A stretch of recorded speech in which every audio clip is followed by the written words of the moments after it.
I'm gonna turn down the music volume just a little bit because sometimes I feel like I'm shouting over some of the louder songs. And I don't want to do that.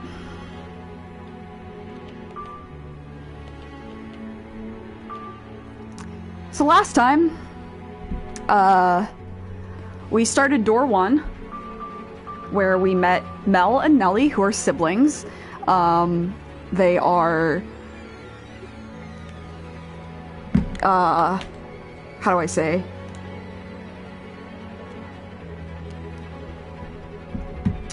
Oh, strange. Let me see something.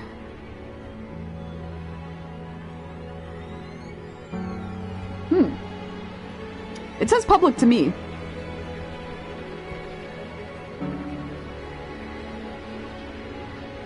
Does it still say private to you? Because it says public to me that this is public.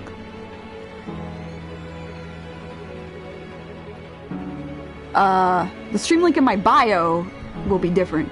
That's not that. Sorry, that's confusing. Don't do the stream link in my bio. I'll explain that later.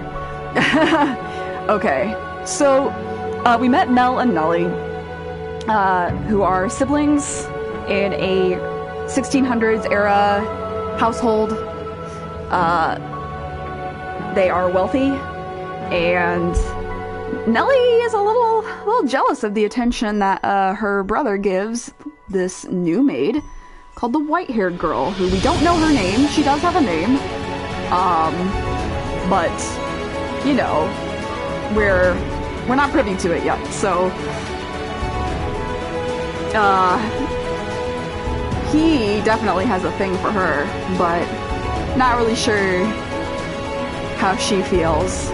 She says that she doesn't, but that was mostly because Nellie said no. So let's get into this. Let's find out what's gonna happen. Gonna take a sip of beverage. I turned off my heat this time. Hopefully that helps. Slowly but surely, time trekked onward, everyone working toward their own individual goals. Each early summer breeze that blew through the garden was like God's hallowed breath, carrying the flowers' fragrance in through Rose Manor's windows.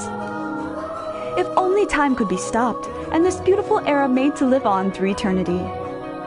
As usual, Mel's eyes chased after the white-haired girl, and Nellie pursed her lips in frustration at him. But she was still rather docile. Even taking into account how self-centered she behaved, how thicker her temper, Nellie's fits were still no worse than a playful kitten. See, at that very moment our lively little feline had her claws poised to swat at the flaxen-haired young man. Mel, you promised me, or have you forgotten? I haven't forgotten, I'm just asking if we can go another day. Another day? This isn't something that happens every day. I've been looking forward to this since tonight's performance for so long.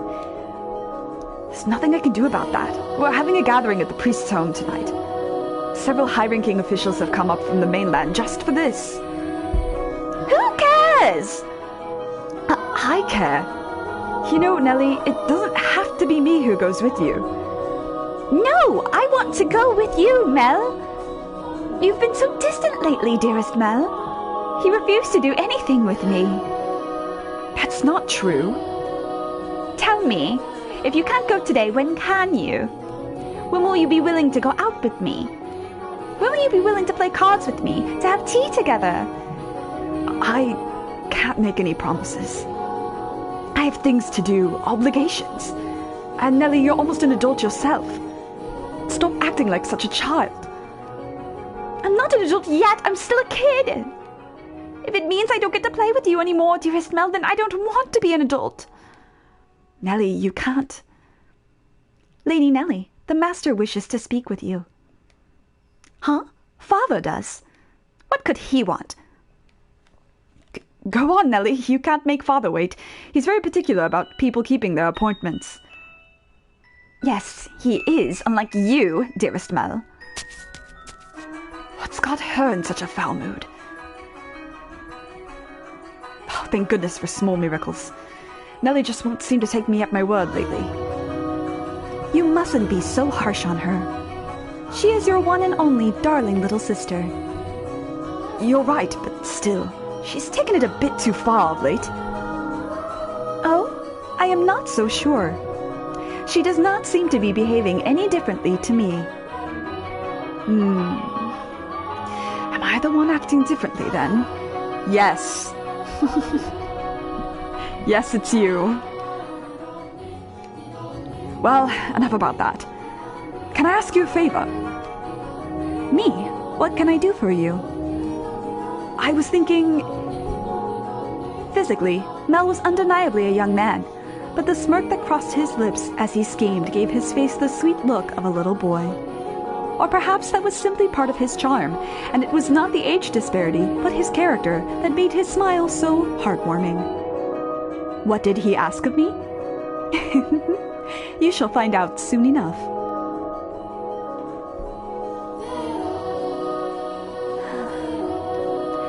It's cloudy. And thank goodness for that, too. Though it would be even better if it were darker out. I believe the textile shop was around here. Hi there. Lord Mel. Fancy meeting you here? Yeah, what a surprise. So, what do you say we take this chance and go for a little walk? Since you're sensitive to the sunlight, we can keep our eyes out for shadowy areas as we go. And if you feel unwell, just let me know. I was sent out to run an errand. Don't worry about that. Come on, follow me.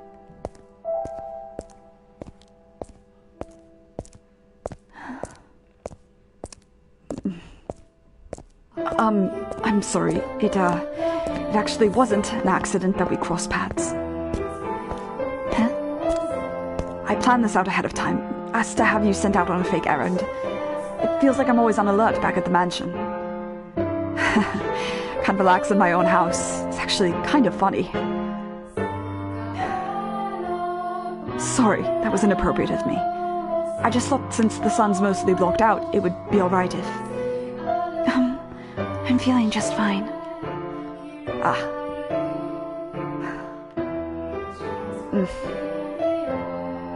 Very awkward. Of course I get out at the house and I can't even think of anything to say. Hey,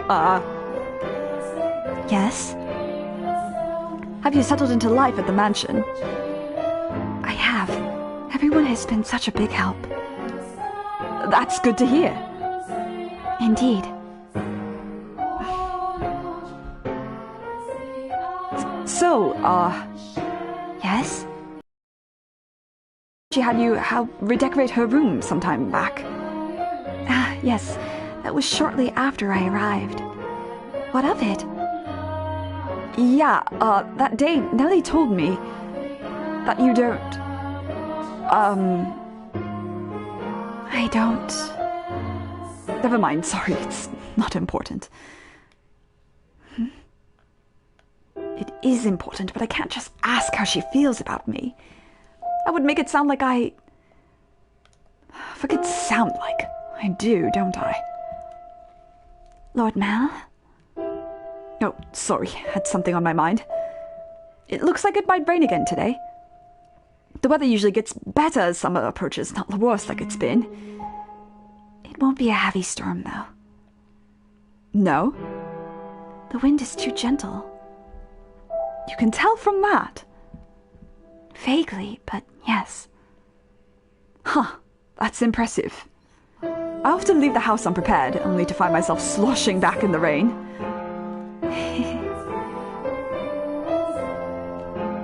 You laugh a lot more than you used to. Do I? Yeah, and I like that. You look better with a smile on your face. A smile suits Lady Nellie much more than I. What? Her smile and your smile are completely different. Also, a smile suits you as well, Lord Mel. Do you really think so? What am I supposed to do in the face of a smile like that?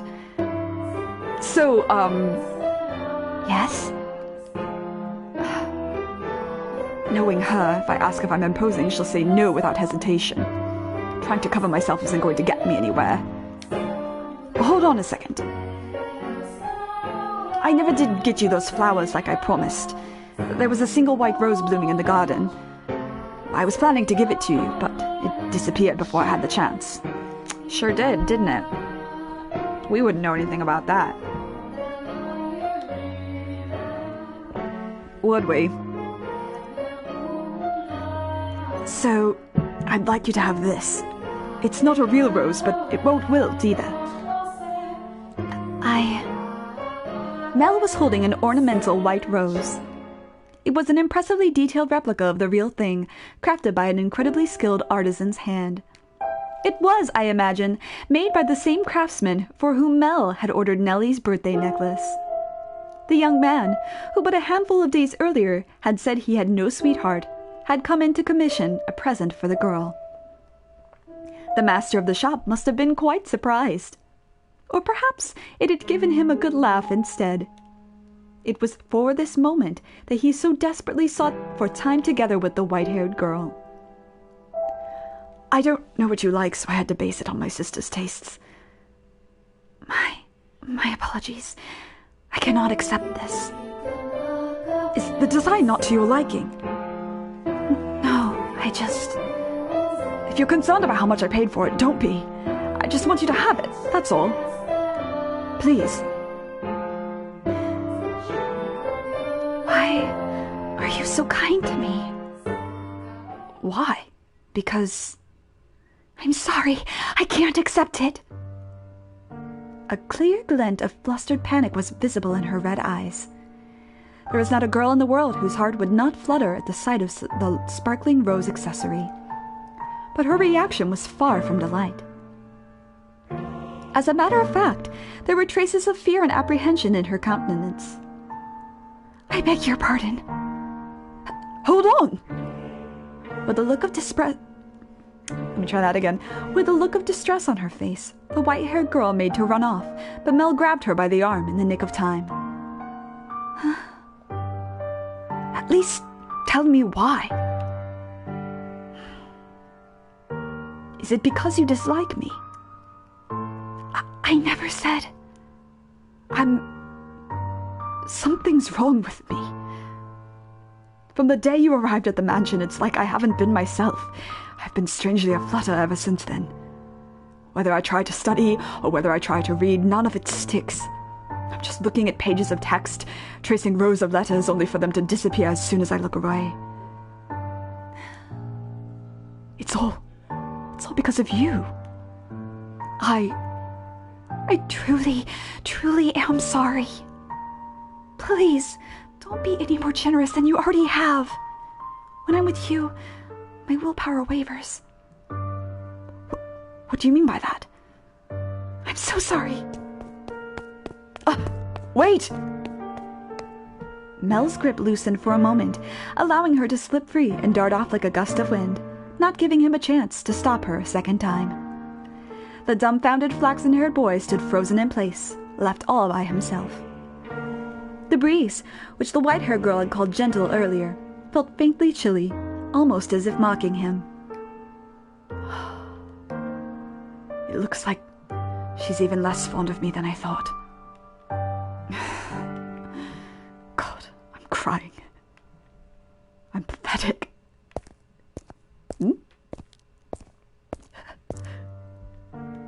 Well, if it isn't Mel, what might you be? Are you crying? I'm so pitiful. Sorry you had to see this. Think nothing of it. I passed by a girl just a few moments ago. She appeared to be rather distressed as well. Did something happen between the two of you? I wasn't good enough, it seems. Not good enough. That was the new maid I was telling you about before. I was... Like you said, Father, I was keen on her. Quite. Enough to bring me to tears like a miserable child. But she rejected me. I don't even have what it takes to be a stand-in prince. Mel, I apologize for complaining to you about this. I'm completely hopeless. Mel, please don't try to cheer me up. I don't need any sympathy. No, Mel, listen to me. What? I've seen that girl before. What do you mean? But you said she was a servant at your house, right? In which case... Yes, she is. Please tell me, Father, where did you see her? Why must you be so evasive? It was probably someone else. Someone else? You're saying you mistook someone who stands out as much as her? Father? She and a man who I assume is her father paid a visit to the church once. They came asking for food, their clothes in tatters. The two were emaciated. I don't think they were eating daily. What? Wait a minute, are you saying... She's a beggar. But Father said she came from an esteemed house. Which is why I said I might be mistaken, Mel. She has a singular aspect, but it is possible there's another girl who looks similar. Deep down, though, the priest surely believed the opposite. And so he said sternly, like a teacher to a pupil, But you must be absolutely sure, Mel. Understood? You cannot proceed any further without knowing her ancestry. May I visit the church, Father? By all means. In the back of Mel's mind, a vision of the night of the storm, the night the white-haired girl arrived at the mansion, was surely replaying. She had been wearing little more than rags and covered in grime, hardly the appearance of a respectable young lady of class.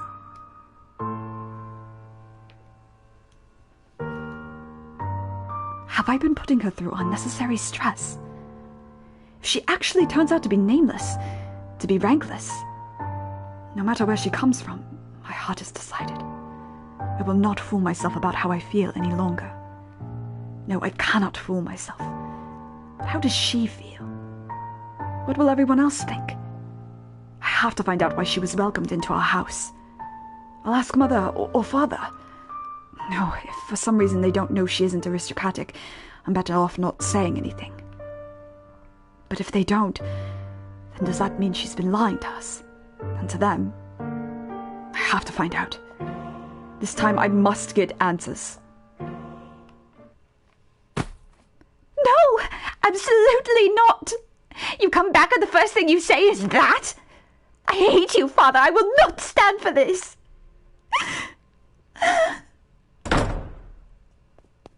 Why?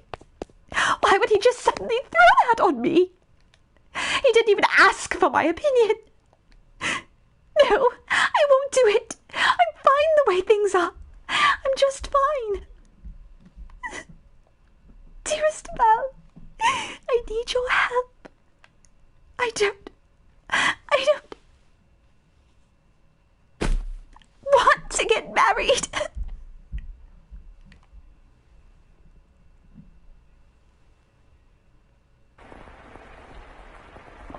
Full Metal Alchemist. I'm sorry.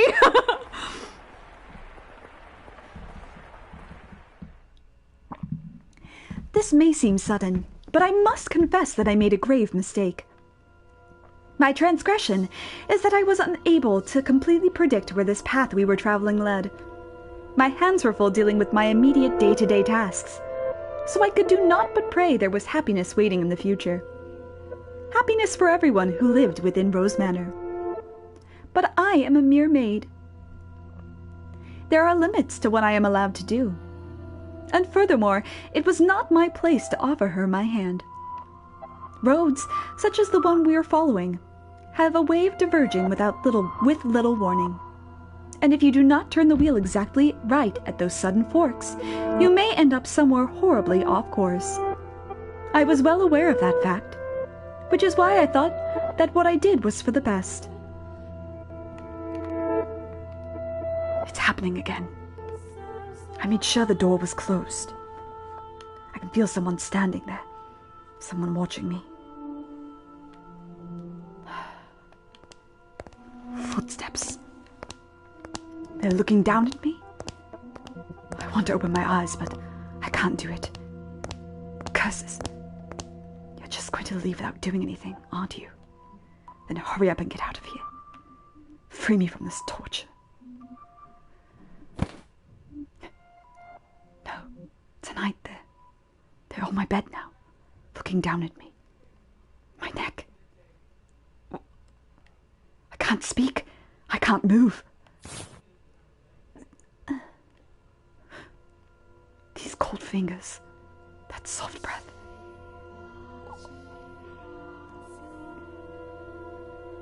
Why?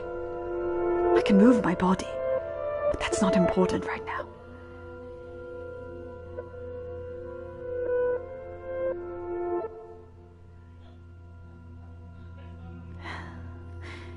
You smell of roses, the scent of a world far removed from ours. He made to gasp at the sight before him, only to realize he could not. The pressure of her cold fingertips wrapped around his throat robbed him almost entirely of the ability to breathe. Why? He silently mouthed the word. For that moment, at least, her melancholic ruby eyes were focused wholly on the flaxen-haired young man. In them glowed a faint flicker of willpower, and a continuously burning agitation that roused her to action. I told you to stop being so kind to me. Why? It will all be over soon. Please don't make any noise. Why? To put an end to this family. You are my only... Why are you shaking? What? Upon hearing Mel's words, the strength drained from her slender fingers. He had not been questioning why she would do such a thing. There was, of course, a trace of bewilderment visible in his eyes. But he did not shout, nor did he tremble in fear.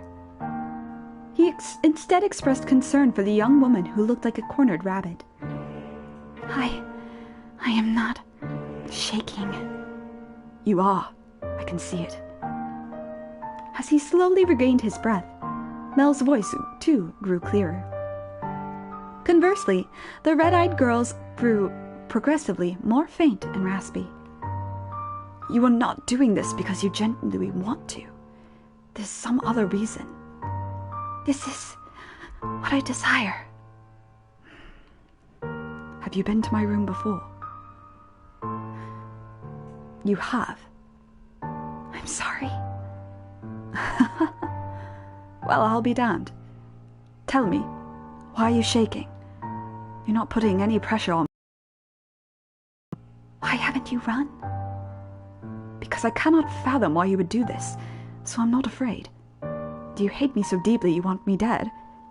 Do you despise me to the point you would be willing to take my life with your own hands? No, I don't. See? Like I said, there's another reason. If it isn't because you detest me, then tell me, why is it? I am sorry. I will leave your room now. I will do my best not to bother you any further, so please forget anything ever happened. Do you think I'm going to just say okay and let you go? Why can't you tell me the reason? I'm sorry. All right, then I'll try and guess. What? It has something to do with your lineage. You're troubled by it somehow, am I right? I thought so. How do you know about that? The priest at the church told me he had seen you before. He also told me, a little about your origin. But that's all I know. The only difference between us is social rank. I don't know what will cause you to do this. Please, tell me who you really are. Tell me why you came to the mansion and why Father allowed you to be a maid. I haven't said anything to Mother or Father. If you're hiding the truth from them, they still don't know. But I want to. I won't get mad at you or have you punished. I'll even swear to God if you'd like. I want to be the prince who whisks you away. I want to be like the prince who rescued the girl from the dark mansion and showed her the world. I know I'm not that dependable, but I want to help you. Why do you show me such compassion? Why do you treat me like this? I have my hand around your neck. Why? I thought it would be obvious. Or have I not expressed myself well enough? I love you. Every time you push away, it crushes me. I didn't even know my heart could feel such distress. If you dislike me and don't want to be with me, then, well, I'll just have to live with that, as much as it may hurt. But if you have some other reason, some weight on your shoulders that you can't share with anyone else, tell me. I want to help you. There are other options. Things we can do about your... No, that's not it. Huh? I've tried to hate you so many times. So yes, there's more to it than just social status. But I can't do it. I couldn't make myself do it. What do you mean? I had so many chances, but I couldn't do anything. She spoke in a stifled voice, as if every word had to fight to escape her lips. I love that she still has her hand on his neck, like she changes her mind at any moment. She appeared so fragile, so precarious looking down on him, that it seemed as though if a gust of wind were to whisk through the room, it would blow her away completely. Her pale fingers were trembling, like she had tried to squeeze them again and failed. However, her hand did not pull away from his still slender neck. Her hand so cold. He did not challenge her, but simply kept his eyes affixed on hers, as if carefully watching to see what she would do next. I'll say it as many times as I must. I love you. And I wouldn't be able to accept losing you without knowing anything.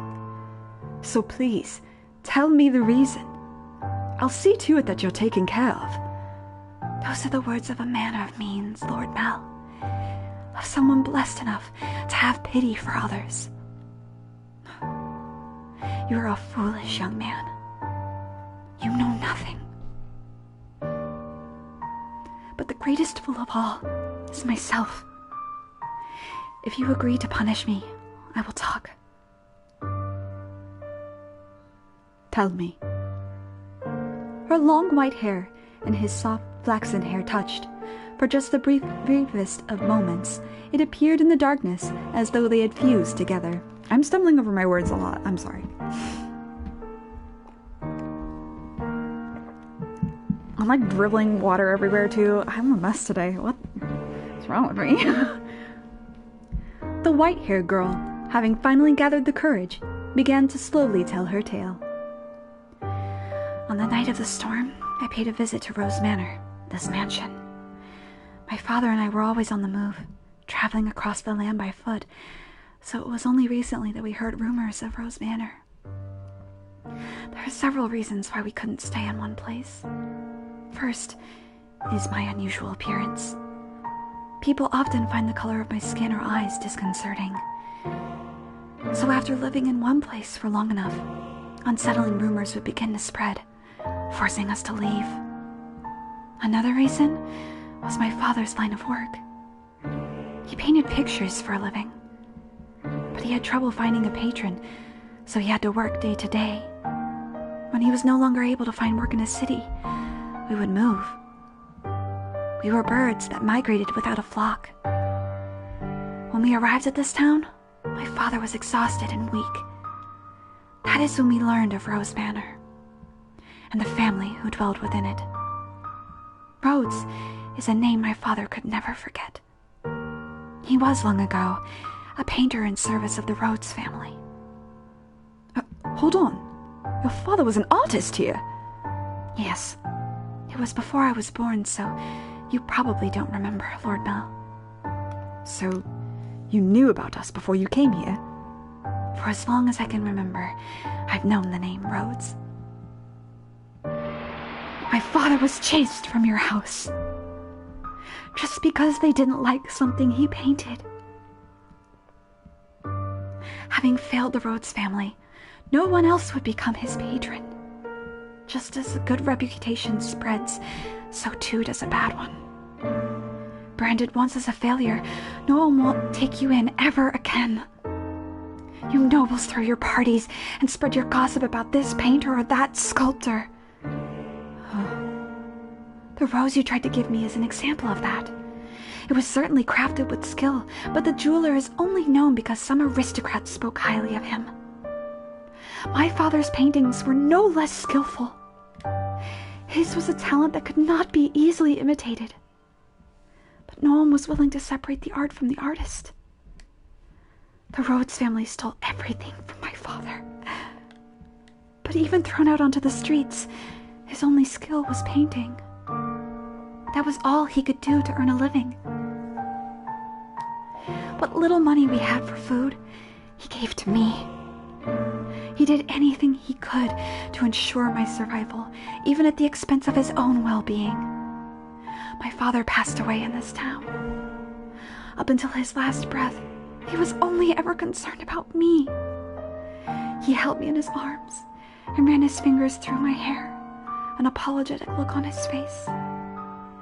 If I had had a normal appearance, I'm sure life would have been much easier.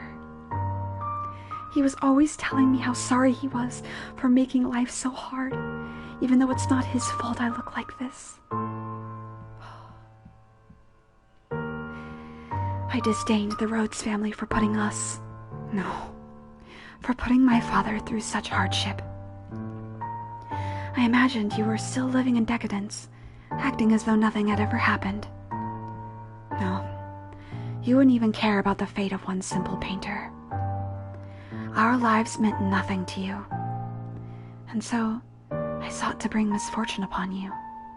And that's why you tried to kill me. In truth, I had wanted to take the master's life, but your father spent so much time outside the mansion. And so... You're right. If they lost me, it would put my family in a very difficult position. That is the whole of my tale. You now know about my father, and how I feel about you.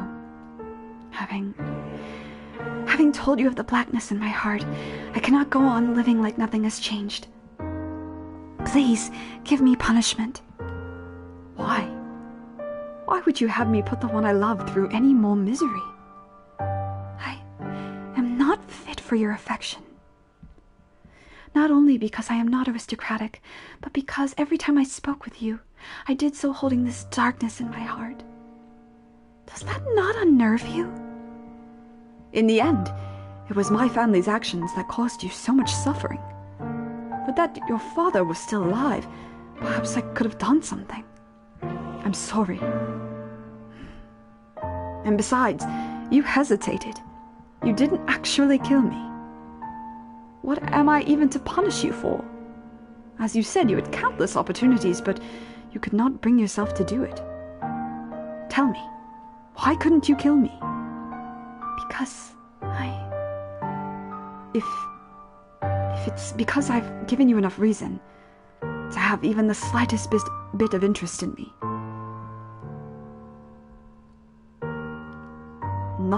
Nothing was as I envisioned it.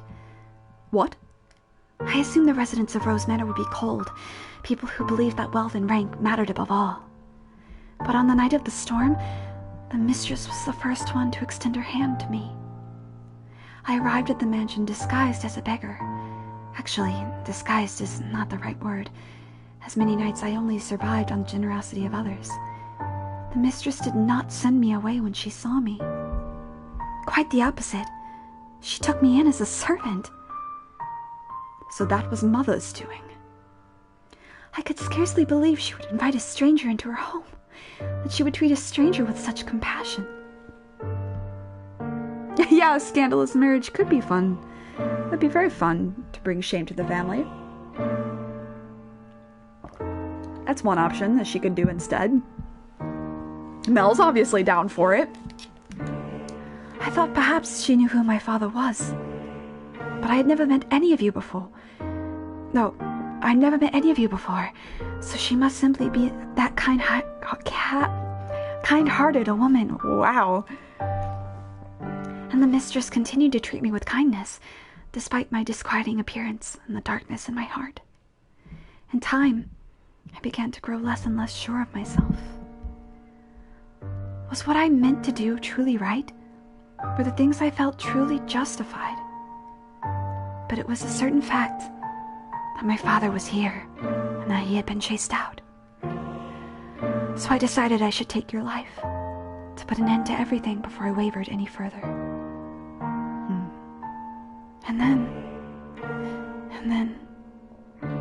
And then... You were too kind to me. It's all your fault. Because you laugh with such affection, because you give me smiles like that, because you say the things you say. I'm sorry. No, don't apologize. I'm so happy to hear that, despite the unusual circumstances. Please, don't say you want to leave. Don't ask me to punish you. I couldn't do anything for your father, but at least allow me to do something for the daughter he cared for so dearly. You are far too kind-hearted. I'll be all the happier with you around. You can become a real aristocrat. Huh? There are families who would be willing to adopt you, especially knowing it would bring them ties to the Rhodes family in the near future. Are you saying, As long as you're okay with that, of course. I don't understand how you could possibly say that. I have my hand around your neck even as we speak. He's into it. It seems reasonable enough to me. I'm desperately looking for some way not to have to lose you. But I couldn't... I don't know any etiquette or social customs. How could I... You could learn all of that. You're pretty and naturally graceful. You'll do just fine. You are such an aristocrat, Lord Mel. What? The way you can come up with compliments so easily. Only for you. Nellie says my poetry has as much charm as a dissertation. I don't understand theater. It puts me to sleep. You laughed. Thank goodness. Keep smiling. You don't have to stop. A smile on your face is a smile on mine. No matter how deep the darkness has taken root in your heart, it can always be removed. I believe people are capable of forging their own futures. What do you say we go to the theater sometime? I promise I won't sleep through it. At the private theater, we can get seats at the far end of the second floor, so we don't have to stand. They would be pretty lavish seats, and it would give you a chance to experience the noble life. But, please, don't be shy. I can have clothes prepared for you. I'll ask one of the maids who can keep a secret. Say, the one with black hair. She kind of scares me, though. I don't know what I'm supposed to say. How could you show such compassion for me? I tried to inflict harm upon you. Am I allowed to feel such joy? For every day you suffered, a day of happiness. That's how it has to be. So stand by my side. He softly whispered the girl's name. For several long moments, her lips trembled in trepidation, but in time, she squeezed them together and made a smile.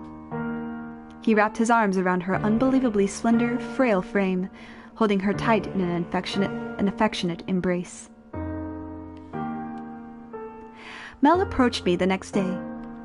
He explained to me the course of events, and then asked me to dress her up more beautifully than any other noble girl had ever been.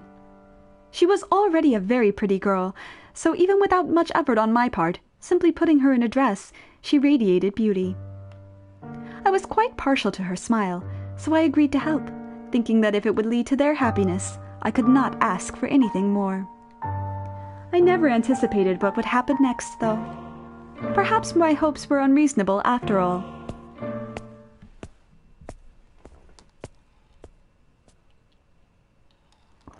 Full Metal Alchemist.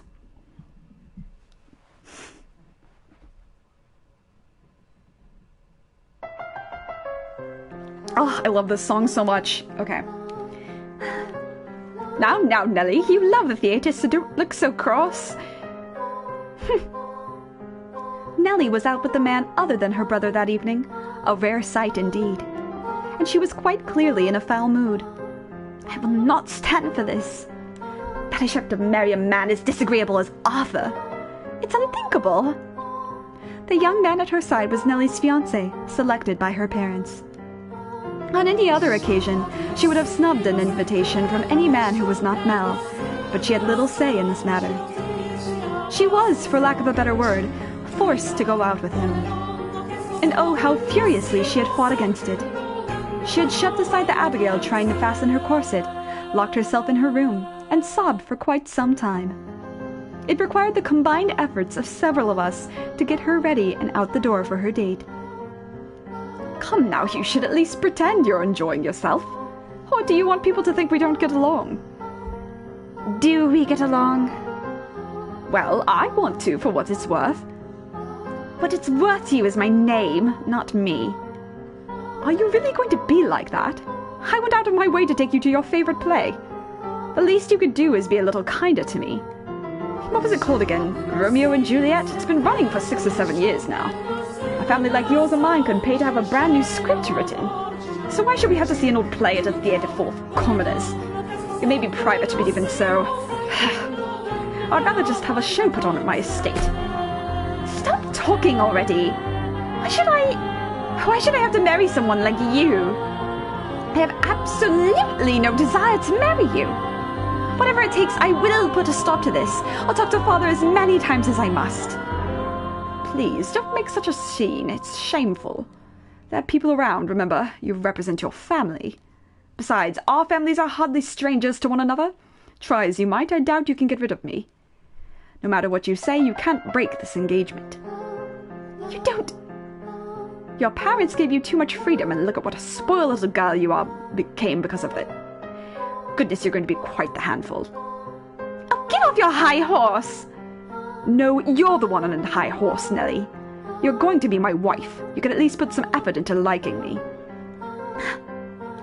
What happens when I take you to a social engagement and you act like this? It's shameful to the both of us. This coming from someone who used to call me Lady Nellie.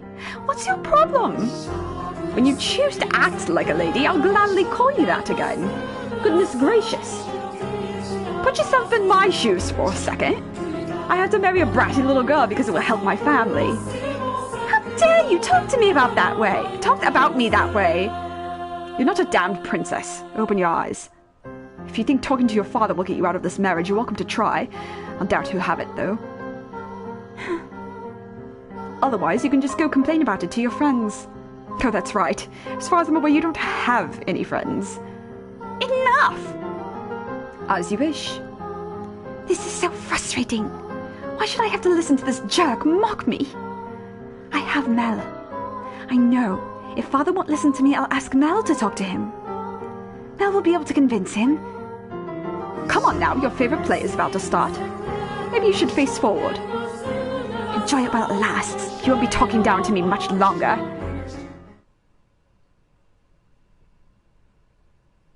What? Is that? Wait, Nellie! Get back here! What is that damned child's problem? I didn't give her permission to leave. Father will be sure to hear about this. I cannot have the roads making any more fool of me.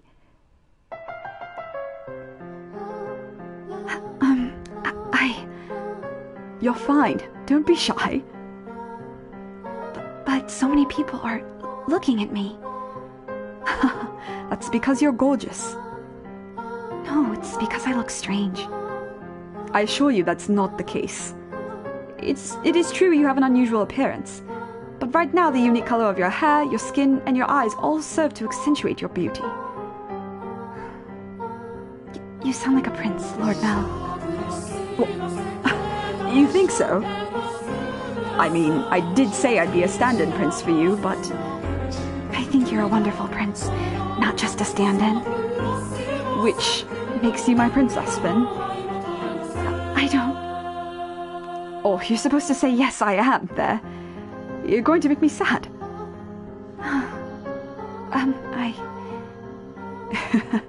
I guess I'll just have to keep working at it until you submit. Oh, hey, the play's about to start. What am I supposed to be doing? Nothing in particular. Just sit back and enjoy the show.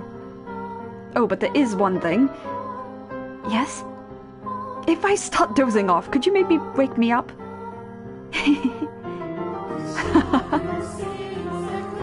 Ah.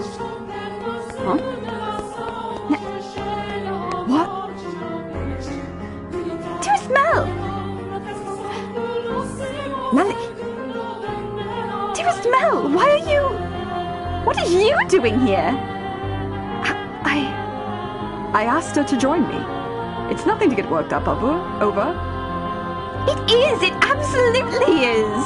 How many times did I ask you to come with me and you wouldn't? You don't even like theatre, dearest Mel, and you brought her?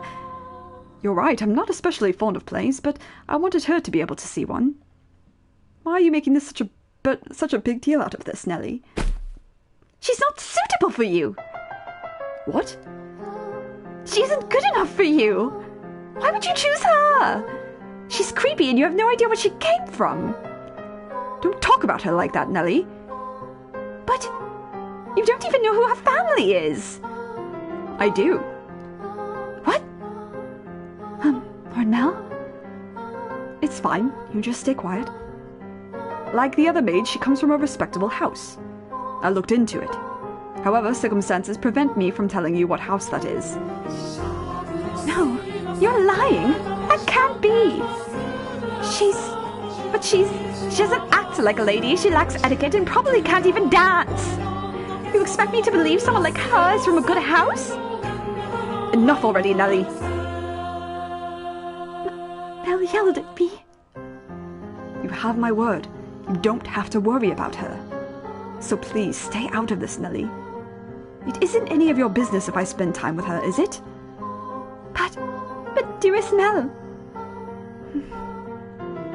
You need to stop hanging all over me, Nellie, and find someone for...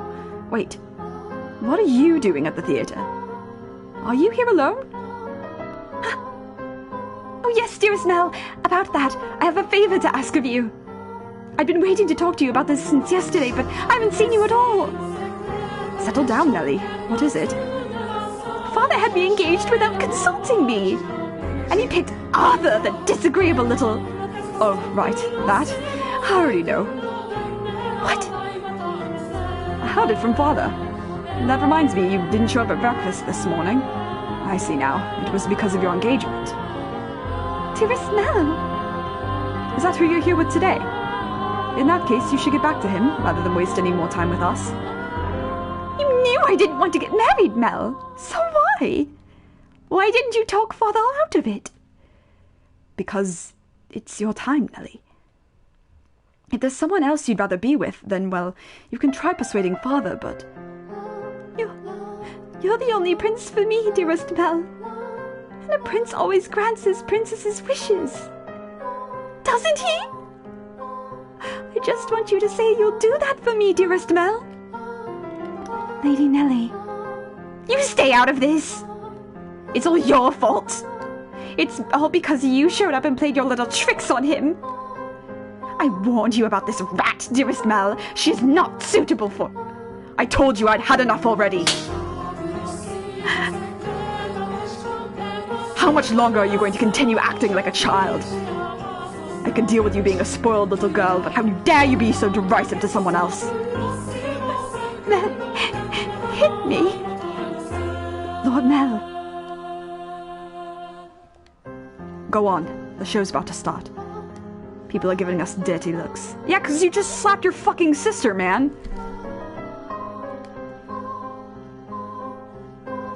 Return to your betrothed. Now. I will apologize to him afterwards as well. You said you would always be by my side. That you would always be my prince. The time for make-believe is past, Nellie. No, I refuse to believe it. I will not have it. Nellie! My goodness, that girl. Are you not going to go after her, Lord Mal? No, just let her go. The only place she even has to go is home. I just wish she'd start acting a little more like an adult. I imagine Lady Nellie simply... She what? No, it just wasn't my intention to get between you. Don't blame yourself. It's not your fault we had an argument. But you two are so close. Well, yeah, we're siblings, so we're close, but nothing more. I do care about Nellie, and I enjoy spending time with her. But she's my sister, nothing more. Anyway, sorry for making such a scene. No, I imagine she left her betrothed behind without saying anything, so I'm going to go apologize to him. We have to keep up appearances. Stay here. I'll be right back. Very well.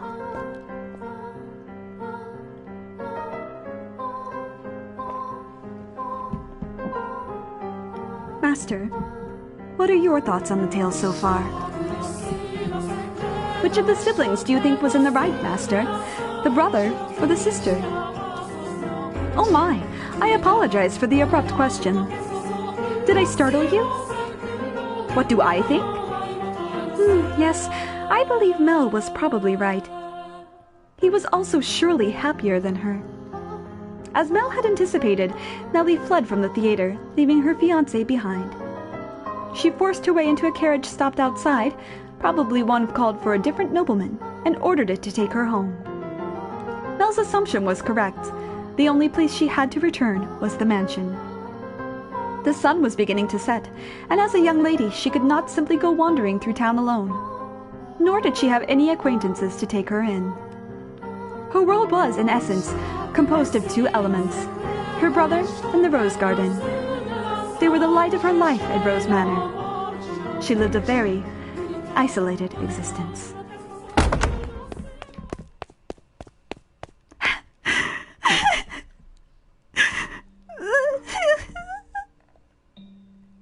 When she escaped back home, Nellie went straight to her room, locked the door, and began sobbing. The waves of her sorrow came crashing effortlessly over the leaves. Tears streamed, dams blocking her tear ducts.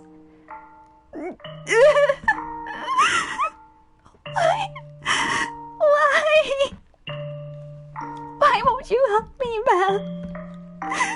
Why won't you take my side? The decor in her room appeared blurry through her damp eyes. Memories of the day she had it redecorated played back in her mind with crystal clarity. She told me she had no feelings for you. That liar! That liar! She let her emotions run wild, breaking glass craftworks, silver plates designed by famous foreign artisans, flower vases, all sorts of things. It was though a beast had been set loose in her bedchamber. The vase she tossed shattered against a painting hanging on the wall, spraying water, porcelain, and roses in every direction. It was the portrait she adored so dearly, of her and her brother. And in what appeared to be like a metaphor for her life, the frame fell off its mounting and came crashing to the floor. Nellie darted over and scooped it up. The frame had broken, but the painting inside was unharmed.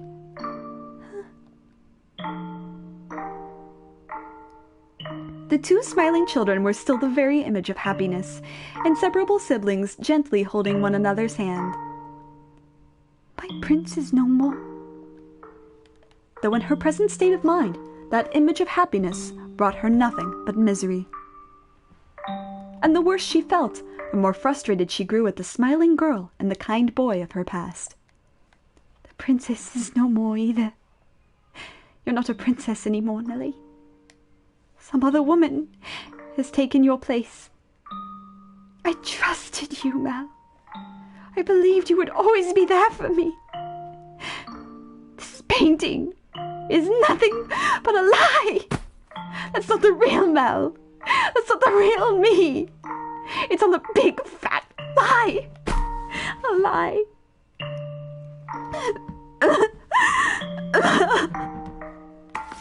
I wish this paint never existed. That it was never made. That I never had a brother. This painting. In a fit of emotional distress, she scratched feverishly at the paintings she once considered precious. She put more force into her fingers than she, or perhaps anyone, might have imagined she could. Flakes of paint began falling off the canvas, and in time she noticed something peculiar. Huh? What is this writing? Something's hidden beneath the paint. Just a little more. A date? Why would that be hidden? What could it be for? Completed May 1587. 1587. She read aloud the faded, scratched-up handwriting. After staring blankly at the text for some time, the color in her face began to drain. What is this? How could this have been painted 16 years ago? I wasn't even born yet then, and Mel would have been just a baby. Is this not me? Is this not Mel? There's still more writing.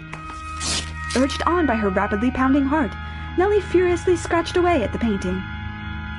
Even as her clean pink fingernails were soiled with fragments of paint and blood, she did not stop. She was so overwhelmed by trepidation that she could not stop. She had a horrible premonition that something was about to happen.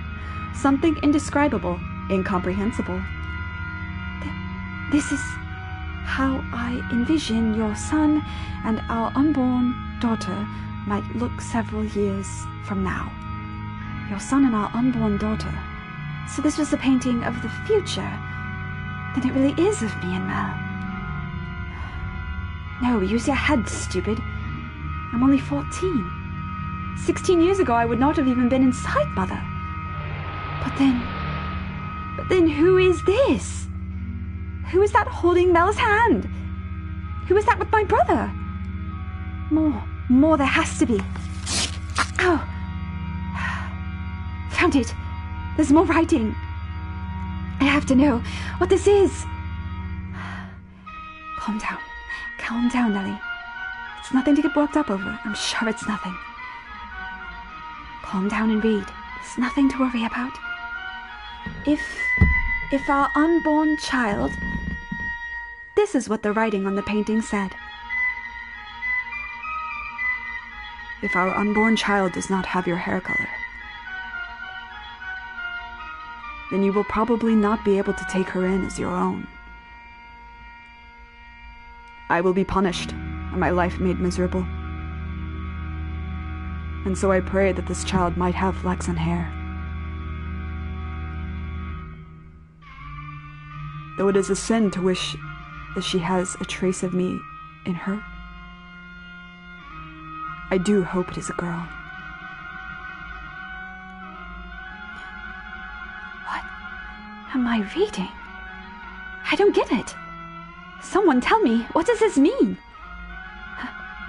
A painting from 16 years ago. Hair color, sin. I do hope it is a girl.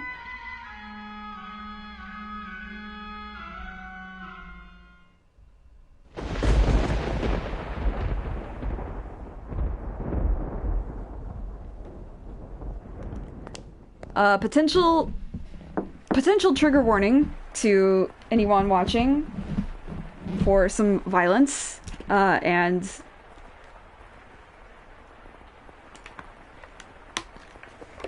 something very uncomfortable. Somewhat incestuous. Yes? It's Nellie. Let me in. Lady Nellie? Oh, you changed out of your dress. That's a shame. It looked nice on you. It really did look so nice. almost like you were a princess. Lady Nellie? Say, I've got a question for you. Do you mind? By all means. What color hair did your father have? I beg your pardon? Did you not hear me? Should I repeat the question? No. I assumed it would be about Lord Mal. I'm just so curious about where you got that white color from. My father was more tan than white, so I didn't inherit my paleness from anyone. I asked about your father's hair color. Why would you want to? There's no reason you can't tell me, is there? My father, had white hair, but that was simply because he was an older man. I do not think he was born with... Lady Nellie?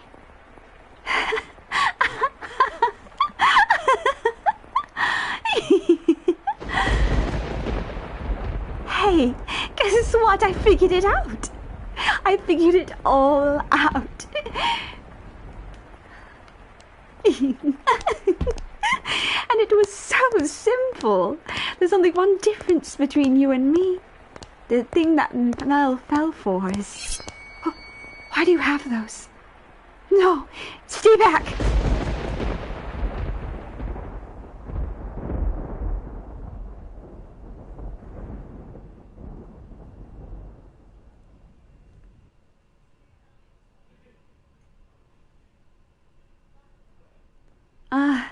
We have finally reached this point in the tale, Master. If your memory has been refreshed, then we can return to the mansion immediately. Very well, then. If you insist, Master, we shall proceed with the story. It was a stormy night, much like the one the white-haired girl had first arrived on. It was quiet as a crypt in the mansion, not a single light visible in the halls. The house sat and waited for the sun to peek out over the horizon. The darkness is, generally speaking, something that rushes by like a gust of wind as we sleep.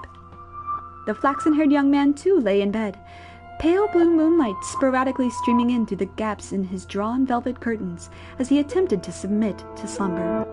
He was having difficulty drifting off, but as time trickled onward, he drew closer and closer to the arms of Morpheus.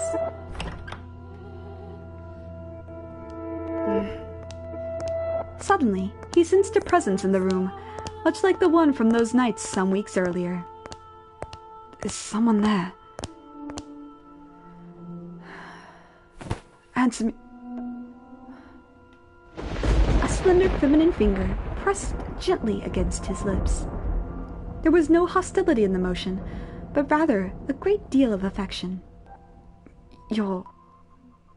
The silhouette faintly visible in the dark room was the same as that night.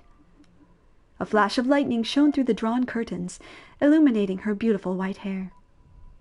Several silky locks spilled over her shoulders and brushed against Mel's cheek. A couple of soft puffs of air tickled his face, as though she were silently laughing. He assumed her finger, held against his lips, was her way of telling him to stay quiet. She began to slowly, delicately trace the outline of his mouth, moving down his cheek and along his jawline, as if over porcelain. You're, rather more forward than I remember. Well, I suppose you always were quite daring. This isn't the first time you've sneaked into my bedchamber. The boy said in an attempt to conceal his surprise. Do you remember the night that she came to exact revenge on him for her father? Indeed, she had proven herself to be a rather bold girl once already. It's dark. I can't see you very well. Why don't I light a lamp, or perhaps we could open the... Before he could finish, the white-haired girl sealed his lips with her own. In the near-total darkness of his bedchamber, the two shadows appeared as one. They remained that way for several minutes. Their kiss was innocent, no more than the pressing together of two pairs of lips. And at the same time, the white-haired girl lovingly ran her fingertips across his skin. When their lips separated, Mel gasped for air. It seemed he had been holding his breath. Slightly embarrassed at himself, he said, "Dearest Mel,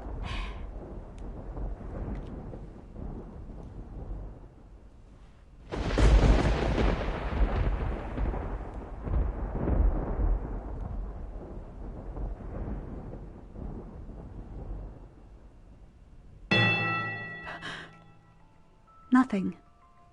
He could not speak. The silhouette hanging above him was certainly the white-haired girl's. Or was it? Because his next words were, "Get off me!" He reflexively shoved the girl straddling him aside. She rolled off the bed, landing on the cold floor, but slowly, gradually, she crawled her way back toward him. That wasn't very nice. Veiled in darkness, she slowly lifted her head. And then, there was another flash of lightning. The heavy fabric of the curtains rustled, bolts of light streaming between the gaps.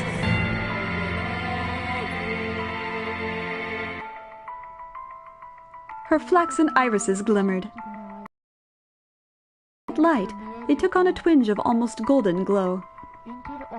No need to be so rough. This isn't the first time she's visited your bedchamber, is it, Mel? Or did I not kiss you the same way?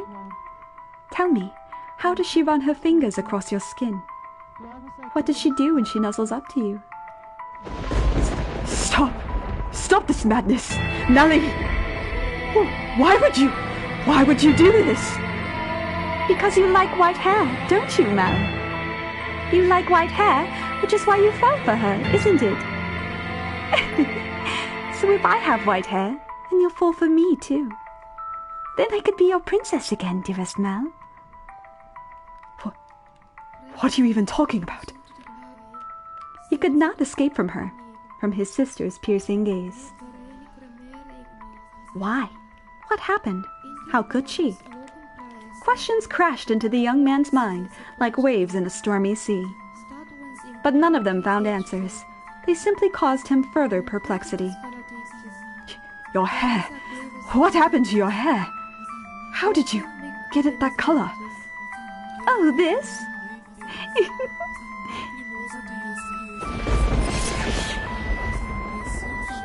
You like my wig?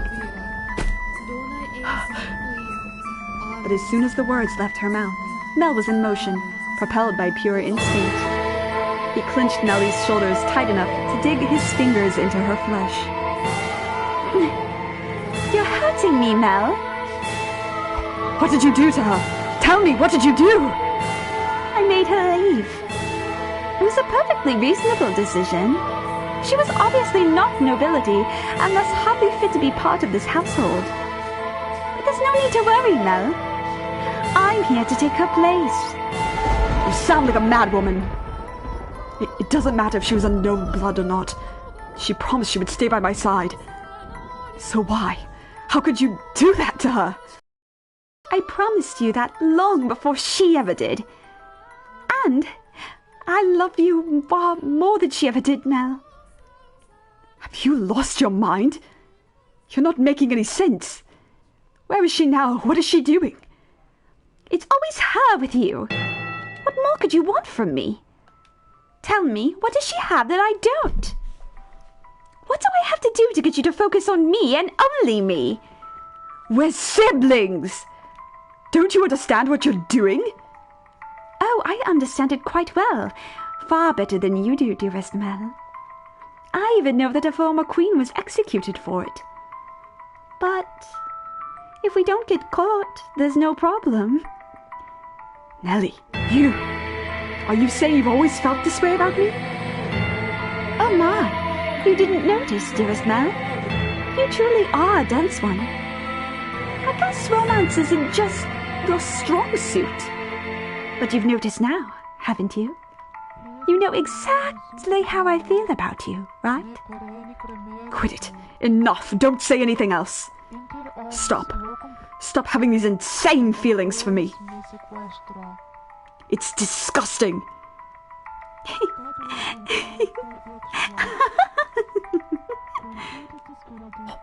What are you laughing about?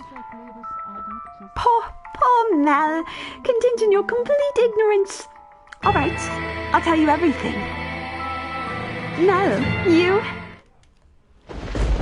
can only love blood-related women.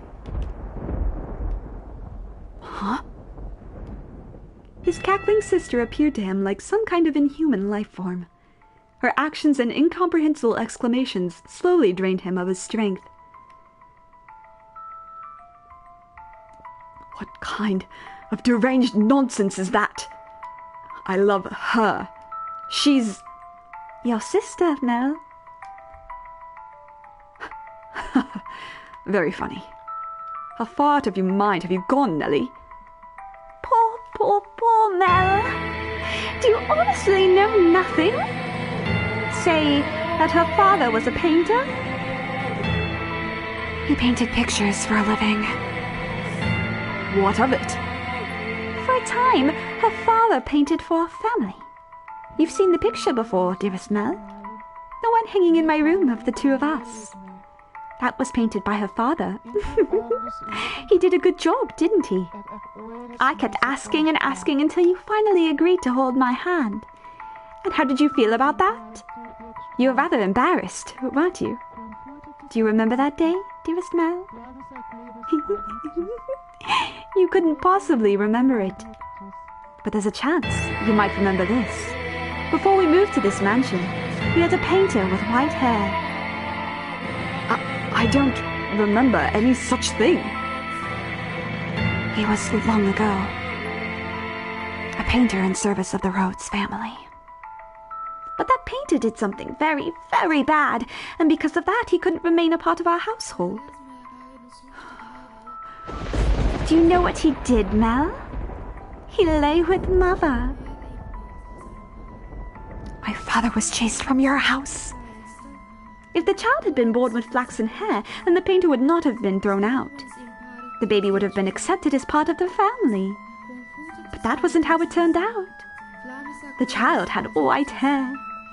She didn't look at all like she carried the Rhodes family blood. But see, Mother had me. That I'm here is all the proof you need. The girl born 16 years ago didn't have flaxen hair. Up until his last breath, he was only ever concerned about me. He held me in his arms and ran his hands through my hair, an apologetic look on his face. You're talking total nonsense. What proof do you have? If you want to see it, I'll gladly show you. The artist left a message in the painting in my room.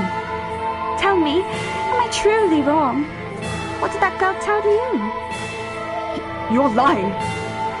What part of it is a lie, Mel? Everything I'm telling you is the truth. Why don't you go ask Mother? I'm sure she would throw quite the fit. Mother wouldn't. The mistress did not send me away when she saw me. Quite the opposite. She took me in as a servant. It never made sense to me. Why she would hire a maid she knew nothing about, someone who just showed up at the door one day. And then when I asked Mother to make her my maid, she stubbornly refused. From a good house? Don't make me laugh. If she were really nobility, she would have given us her name.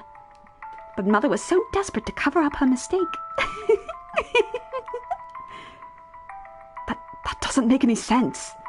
I don't believe a word you're saying. It couldn't possibly be true. Wouldn't it be nice if you could bury your head in the sand? But no, feigning ignorance is a sin. No! I refuse to believe it. Not a chance in hell. You just don't understand anything. How I feel, how much I've suffered. Do you have any idea how long I've loved you? Knowing that you would never accept my affection. But then, fancy that. You fell in love with your half-sister.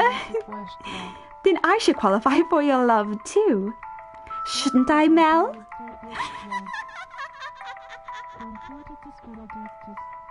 Stop it! Enough! Shut your mouth! Not another word. I don't believe any of this. No!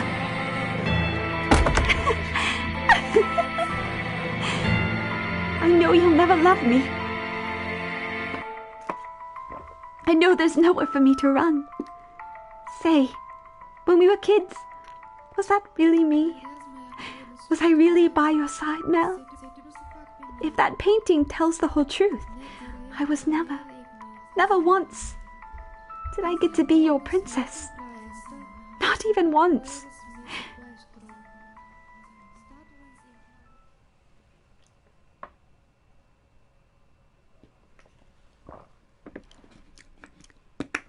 Yeah. Feels bad. Dearest Mel, everyone just loves to dote on me. They're always telling me how pretty I am. Mother does, father does, and all the maids do too. I can do anything I want. So for me, acting like a spoiled child is the only form of rebellion I have. I don't have the kind of freedom you do, Mel. I'm just a doll for the family to play with. When I have visitors, it's only ever for show. So it's not my fault that I don't have friends. Dearest Mel, you're the only one who's ever cared about me more than anything in the world. Dearest Mel, I always knew how I would react if you fell in love. I would cry my eyes out, I would envy her to death, I would get angry as a bull. But eventually, I would have given up. I knew I could never have it my way, after all. That my feelings would never bear fruit. So why did she have to be your sister? Tell me, why?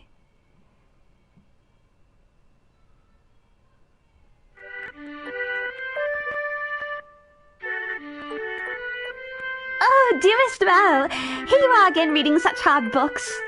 Your eyes will go bad if you spend too long staring at pages. I'll be fine, Nellie. It's not like I'm reading 24 hours a day. No, that's not good enough. If your eyes go bad, dearest Mel, you won't be able to see me anymore. You worry too much. I can see you fine and well, my princess. Your hair glimmering like the sun, and your beautiful smile. I can see you clear as day, and that'll never change.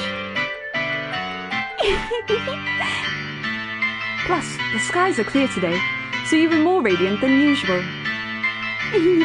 You know, this is my favorite season. Winter's cold and there's so much rain, I can't stand it. But as it gets closer to my birthday, the clouds go away. And I just adore the sun. Ah, yes, it's almost your birthday, isn't it? Have you decided what you're going to ask Father for? Not yet. I want pretty dolls and shoes with sparkling gems. And I also want a pretty dress, like the one Mother wears. A list that long is asking a bit much even for Father. But dearest Mel... I already have what I want the most. So the truth is, as long as I have that, I don't need anything else. Oh, and what would that be? The hairpin they bought for you the other day? Or maybe the song they had written for you last year? None of that, dearest Mel. Huh? Then what could it be? Now I'm really curious. What is it that's so valuable to you? That's a secret. Girls have so many secrets, I just don't know what to do. Say, dearest Mel, would you run your fingers through my hair? Just for a little bit. What's gotten into you, Nellie? Why are you so hungry for attention all of a sudden? Please, dearest Mel. Oh, Nellie, what am I going to do with you? Come over here.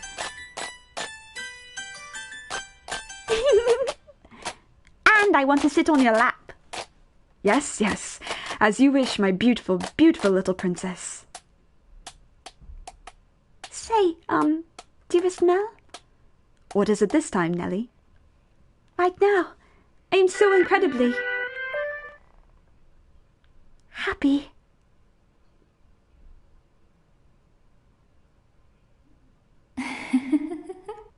Oh, and out of curiosity, who was it that you really cared so much about?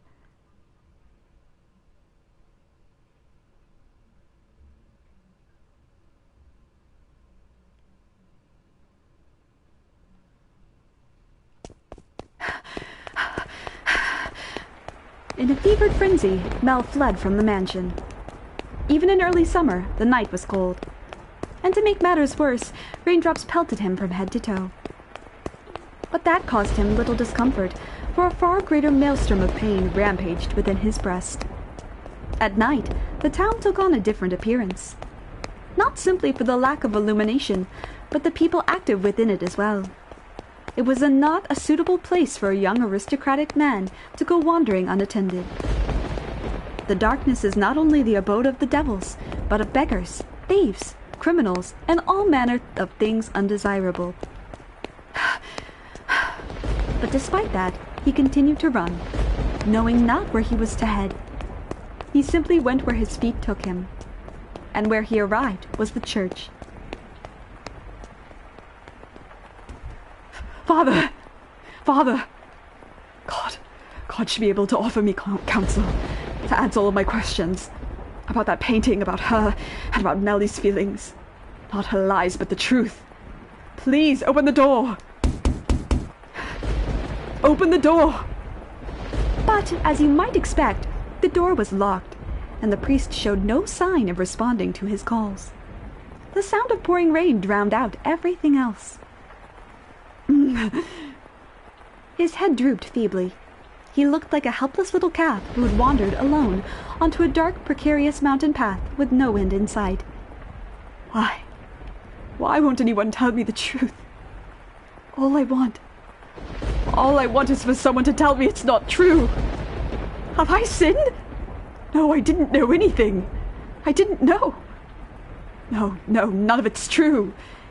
So I haven't done anything wrong. I am not at fault, am I? Nevertheless, his sister's claims and her laughs continued to echo within his head. If he truly believed it to be false, he would have gone to look at the painting. That he could not was an indication that uncertainty had a stronger grip on him. Fragmented images of a white-haired painter fluttered through the back of his mind, but he desperately shoved them aside. What good is the church? What good is theology? What good is God? Something moved near the boy. It stood immediately behind him and grasped at his light dressing gown. He had been so consumed in his own world that he had not noticed the person's presence until they were close enough to touch him. Who are you? Standing there was a beggar dressed in tattered rags. He's still begging at the church. The hooded beggar tentatively extended his hand toward Mel, pleading for relief with sad, slender fingers. Were he a generous young man, Mel would have given the beggar something. Were he generous, of course. Lord, get your filthy hands off me! I don't have a damn thing to give you right now. Don't you dare touch me! Suddenly, the beggar's head turned upward. My eyes catch the beggar's. Her hood fell back, revealing a hairless head. And a pair of red eyes gazing bitterly, though with a familiar, distinctive glimmer, at Mel. Red eyes. She immediately covered her face and turned to run. It can't be. The beggar that's always been here was a... But you said yourself... How could you be so certain she was the same beggar? Wait for me! Perhaps, as someone of such high social standing, all beggars appeared the same to you? Or perhaps you wanted to believe your meager generosity made a difference, that you did something of value. I will not say it is wrong to think so. Wait for me! I chase after the fleeting girl. Though I shout for her to stop, she continues to run. The rain is so heavy I'm afraid I might lose her. I'm terrified. But I didn't do anything wrong, did I? I'm begging you, please stop! I just want to talk! She comes to a stop at a corner. Please do not go around this corner. It's you, isn't it? I'm sorry. Why are you apologizing? What I said back there was terrible, and for that I am truly sorry. I didn't realize it was you. Please, come back to me. If you're concerned about social status, I'll figure something out.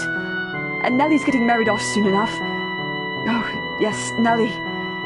Nellie did some horrible things to you. She's lost her mind. She was talking nonsense.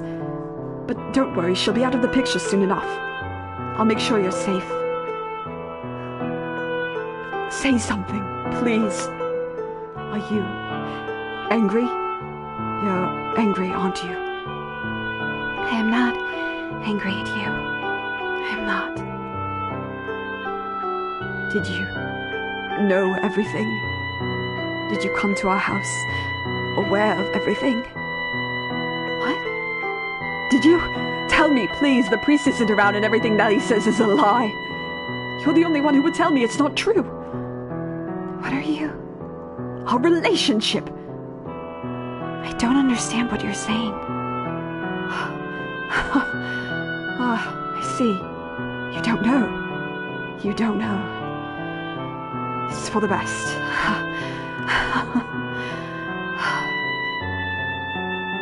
Nellie's the only one who knows, and she'll be gone before long. Everything will be all right. Lord Mel. Bro, your mom knows! Sorry to interrupt, but your mom knows!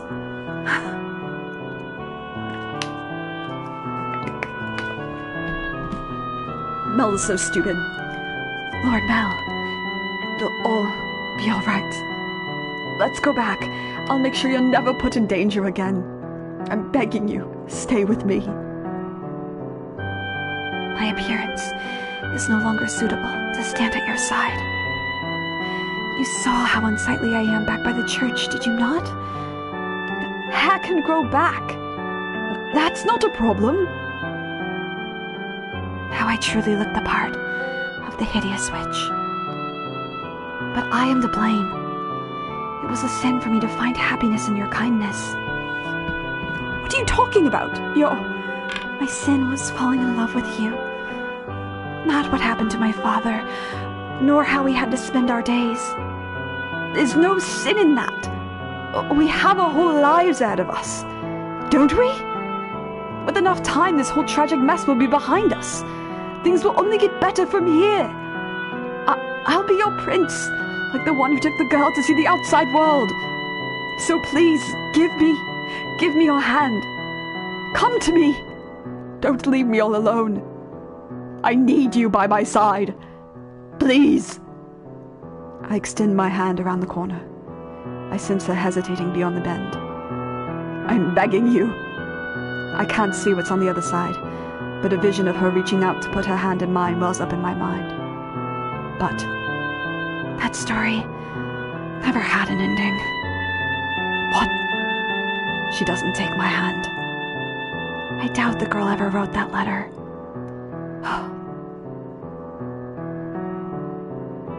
She's not there when I turn the corner. Why? How did things end up like this? Where did I go wrong? Oh God!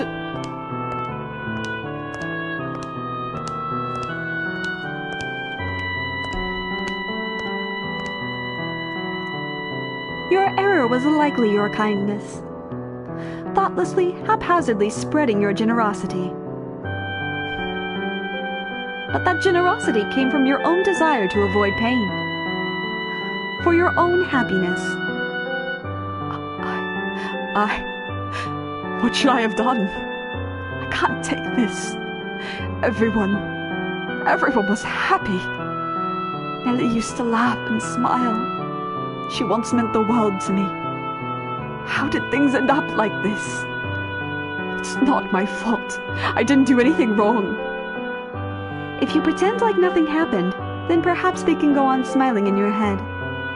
But regardless, you must follow the path you tread. It is your path alone. The path you chose when, in that moment, you decided to run. Make the wrong choice in those moments, and you shall find yourself on the road to ruin. I would have been better off not knowing. Better off in the dark. I just wanted those tranquil days to last. They were supposed to last forever. At some point, your childhood must come to an end. And that ending may not be the one you anticipated.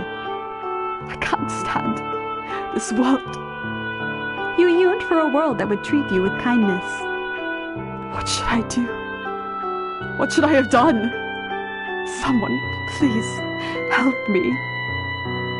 You should return now. If you spend too long out here, you are liable to catch a cold. Now, let us return to our own time.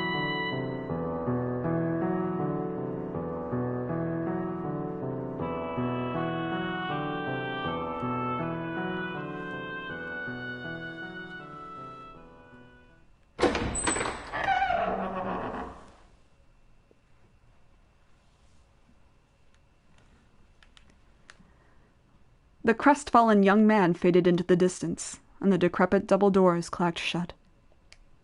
Through the shattered glass, you could only see the ruins of a garden, not a single rose growing within. You had evidently returned from the past. In the garden, weeds grew taller than people. You found it difficult to look at. A wolf howled in the distance. The children, the sea of roses, and the white-haired girl were nowhere to be found. You and the maid, who called you master, were the only people present in the mansion. What happened to them next? Oh, master, you would know better than I. My, you cannot remember. It seems this is quite serious, then. Worry not. My loyalty lies with you, master. The mansion has witnessed more yet. Let us make our way to the second door. Your hand in hers, the maid guided you back through the kitchen and into the tea room. Her palms were still cold. You felt as though you were clenching ice. Master, do you wish to know the truth no matter what may be hidden within? Or, if it is something you would be happier not knowing, would you rather remain in the dark? Oh, is that so? I wonder about their father. Yes, the flaxen-haired sibling's father. Do you think he knew about the white-haired girl? If he did, then perhaps he allowed her to stay because of how deeply he loved his wife. Or maybe because he did not want people to find out about her. I expect he too experienced many different emotions. But those pages of his story remain untold. Their parents likely had a turbulent tale as well, but theirs is not of consequence. But I'm real curious. Like, that's a drama.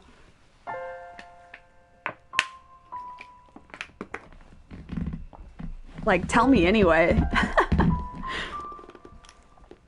To whom? I could not tell you. You and the maid crossed through the entrance hall, continuing your trek. At some point, the fire in the fireplace had faded to embers, emphasizing the lack of light within the mansion. The maid took a candlestick and lit it in the cinders. The small flame illuminated her pale face. On a whim, you asked the maid about herself. About me? I am a maid devoted to your service, master, as I have said. Oh, what was that? You are interested in my name? You flatter me. I truly do appreciate the question, but you are more than welcome to simply call me the maid. Also, it would make me much happier to hear you say my name after you have recalled who you are, master. A subtle smile rose to the maid's face, after which she began to lead you down a first-floor corridor. Still holding the maid's hand, you passed in front of a full-length mirror. In it reflected the warm light of the candle, which disappeared out of range shortly thereafter. Oh my, is something the matter? Did you come across something peculiar? The maid had not appeared in the mirror, though she was not the only one without a reflection. You reached the end of the corridor. There appeared to be a doorway, but the door itself was long since gone, leaving only a hole in the wall to frame the stairs behind it. Without hesitation, the maid descended into the darkness. You have more interest in this mansion, master, than in a mere maid, do you not? Though it pains me to say as much as in your presence, Master, this house is cursed. Yes, it is a curse that runs deep. As you just bore witness to, the majority of those who dwell within these walls fall into misfortune. I have served here for many years, and periods of happiness are as fleeting as a sugar cube and a hot cup of tea. Why did such tragedies befall them? If I were to guess, Master, it was because you had not returned. But when you remember your true self, the mansion's curse shall be broken. The next door is before us. It appeared to be the entrance to a cellar. The disconsolate wooden door was visibly rotten in several places, and it seemed it might crumble at a single touch. You could hear the sound of something devouring meat beyond the door. Maybe there was a beast living within. Before you had a chance to say you thought it was dangerous, the maid opened the door with a chilling smile on her face. Your first impression was that it smelled of blood.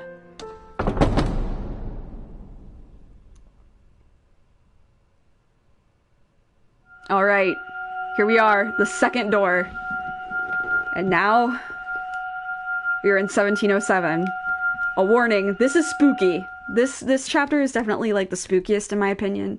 It is scary. There is a lot of like violence insinuated in here. This is definitely also what I would say the goriest chapter. Though it never gets full gore, it is quite violent. So if that's not your cup of tea, I'm sorry. Alright. Door 2 time, baby. The mansion sat in ruins in that era. Not a soul resided within. The grandeur of the house was lost to the ages. It was in perpetual decline. Not a flower grew in the garden. Dust and dirt blackened the plaster. Cobwebs blanketed the corridors. Ivy shrouded the outer walls. It was not a pleasant sight. As hard as I tried to fight it, I could not stop the mansion's descent into disrepair. The depth of the previous owner's grief, or perhaps despair, was far too much. After the beautiful flaxen-haired family, people stayed away from the mansion. They had no heirs, so their bloodlines simply vanished into the depths of history. It had been about 50 years since the house last had a resident. The forlorn property appeared as though it had been abandoned for centuries, and the occasional villager who stumbled upon it did not remain there for more than a day. My time there was rather solitary. That was perhaps the loneliest time of my life. Everyone who visited the mansion feared it, and it was left without anyone to become its master. I even became to believe that in my time serving as a maid would come to an end in this era. However, one day I noticed something out of the ordinary. As a servant of the house, I am almost immediately aware of any new presence within its walls. And there appeared to be someone downstairs. Can you imagine just how delighted I was? Though part of me was anxious about what kind of person I might find, the possibility that it could be you had my heart aflutter. So, resisting the urge to rush, I headed for the basement. The cellar was where red wine, smoked wheat, and other preserved foods were kept. By that point, the wine was practically antique. As I had expected, a man had made his way into the cellar. Is anyone there? Although, I am unsure if referring to him as a man is entirely accurate. Oh my, this is quite something.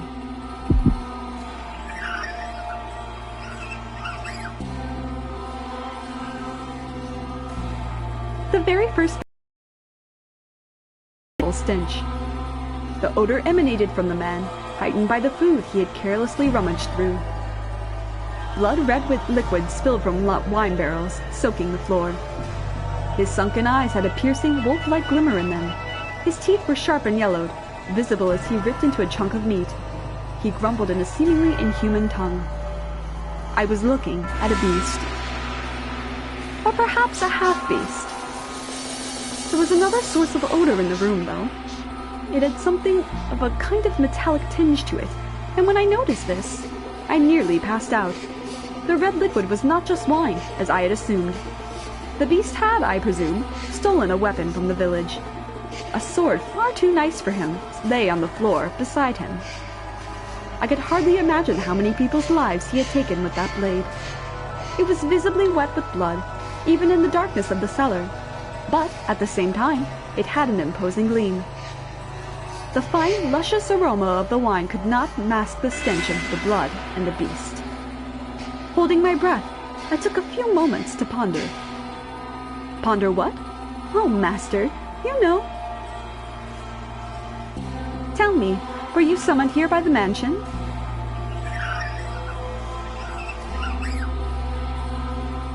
Did you come here knowing what kind of place it is?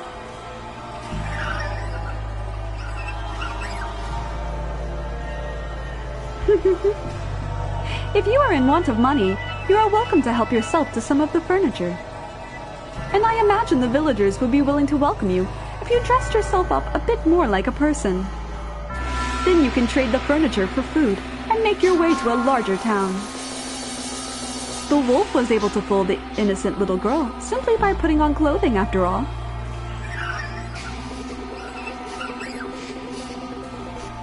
Oh dear, I was afraid you wouldn't understand me. What am I to do? I was in quite the predicament. Nevertheless, it meant a great deal to me then that I had found someone who did not fear the mansion, be they human or beast. So I decided I should give him my assistance, while doing my best not to agitate him. Say, could you perchance be my new master?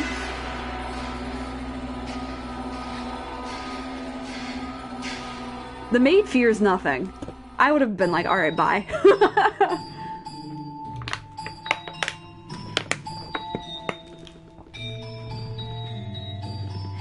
The mansion sat near the ocean.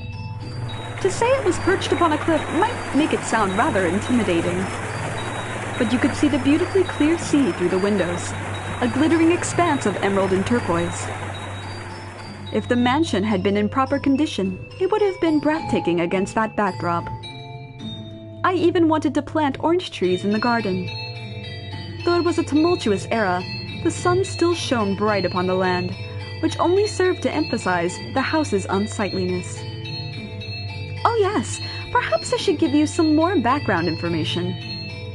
At that period in time, a war had just drawn to a close. The once gorgeous wetlands were infested with crows picking at decaying remains. Bodies of soldiers fallen in battle continually washed up on the shores of coastal villages. The people wanted nothing more than for the curtain to draw on that deeply political contest. And when it finally did, the kingdom, with its richly fertile shores, was stripped of its independence, beginning a new era under new rule. The people were exhausted, their spirits wasted away, and the splendor of the ocean and sky did nothing to help. In my mind, the beast was emblematic of the times, emaciated and enveloped in the scent of blood. But the war came to an end. Thus the beast did not have to remain a beast, I thought. Did he? And so, I endeavored to make the beast more human-like. First, I needed to do something about his appearance. I would draw a bath, scrub away all the filth, and dress him in clothing left in the mansion. However, having sat unused for 50 years, the majority of garments had been devoured by insects and were of little use. So I searched the mansion top to bottom for anything the beast could wear, heated up some coals, and set to work ironing what I had found. At the time, steam irons had not yet been invented. We used plates of iron heated with coals. They somewhat resembled kettles. I even prepared meals for the beast in order to teach him proper table manners. Although, with the mansion in a nearly uninhabitable state of disarray, there was only so much I could do in the kitchen. And the only supplies I had to work with was what was left in the cellar. As such, I was not able to put to use the cooking skills I had learned in the flaxen-haired family's time. Now, you mustn't eat with your hands.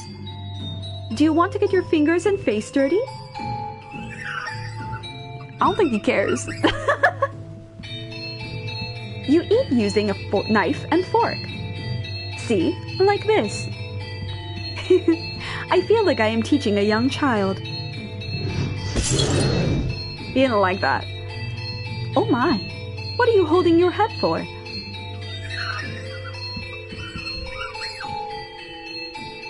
Oh dear. Perhaps I should be teaching you to speak before table manners.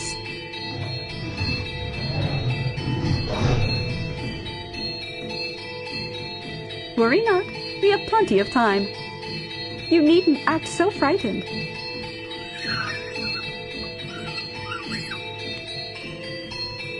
Or perhaps you do not want to be understood at all?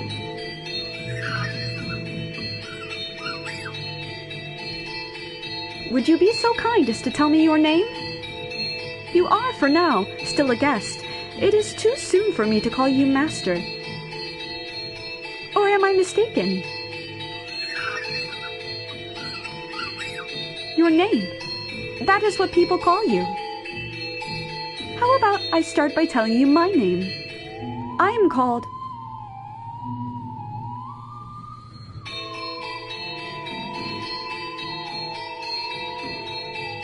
Bestia. Bestia. Your name is Bestia? I see. Then that is what I shall call you, Bestia. My, you seem to be rather perplexed as to how I was still alive. He had, in fact, attempted to cause me harm. However, I am a servant of the house. The beast called himself Bestia. It is a curious thing. When I learned his name, he seemed to take on new importance in my mind. He was not a mere beast, but the thing called Bestia. Master, should I have ever the chance to hear your name, I am certain you, too, shall become more substantial a presence.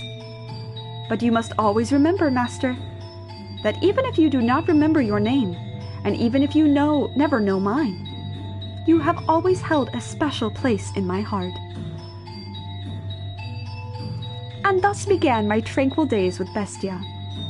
Slowly, he began to learn the human tongue. And I was, to be quite honest, rather thrilled. To be certain, I was afraid of the beast. But my fear was not so strong as my elation that there was someone else in the mansion, someone whom I could speak, and someone that might become my master. Come now, you must pull weeds out at the roots, or they will soon grow back. This is a task that requires perseverance. I don't think he knows what that word means. You do it like this, see? There you go.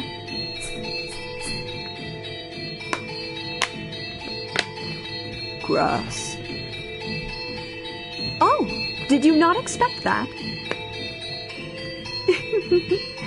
What appears to be many plants on the surface is actually all connected within the soil.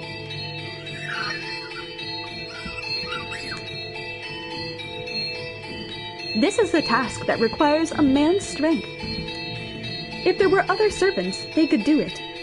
So I apologize for making you tend to the garden, future master.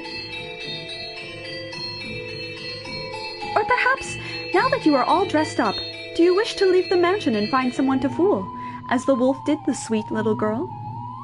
Have you no interest in remaining in such a disheveled house? Go on. Not want leave. Oh my, is that so?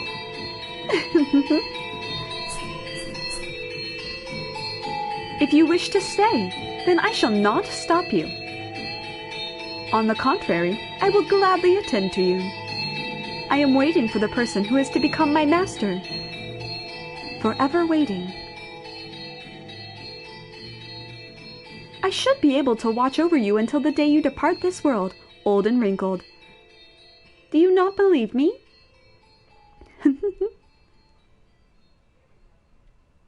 Are you interested in becoming the master of this house?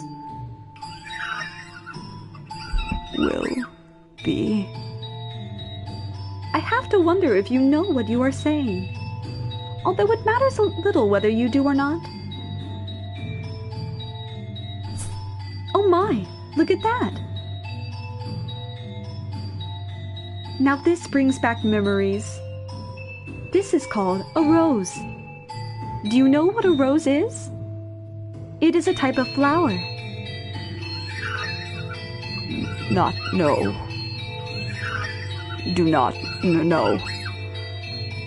I see. Then allow me to teach you. What you have here is not a real rose. The real roses wilted and are sleeping in the soil. This is called an accessory. It is something women wear. The beast held an ornamental white rose in his hands, an object someone, sometime, meant to give to someone else. Curiously, the white rose was just as stunning as it had been the day it was made, despite being buried in the earth for so many years. I hear roses make wonderful gifts.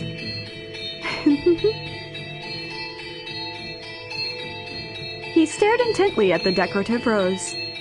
I had presumed the beast would either discard it disinterestedly or destroy it. But much to my surprise, Bestia held it gently in his hands, as though it were something precious to him. Are you, perchance, considering giving it to me? So you are not. Very well. Is there someone else you would like to give it to? In that moment, a thought floated through my mind. The thing I had found in a pool of blood in the cellar was a monstrous creature indeed. Perhaps, though, that was not, at his core, what he truly was. So I asked him a question. What is it that you desire, Bestia?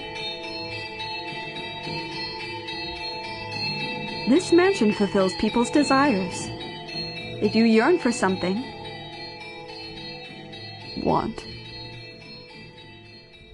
Live peace. Look at that filthy thing! a beast! It's a beast! It's eating goddamn sand. You really that hungry? Beast, you foul creature! Stay the hell back! Get any closer. Filthy beast! And I'll kill you!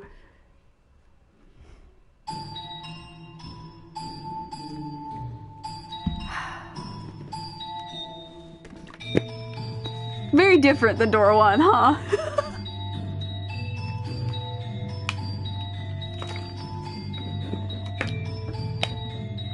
Very different than door one.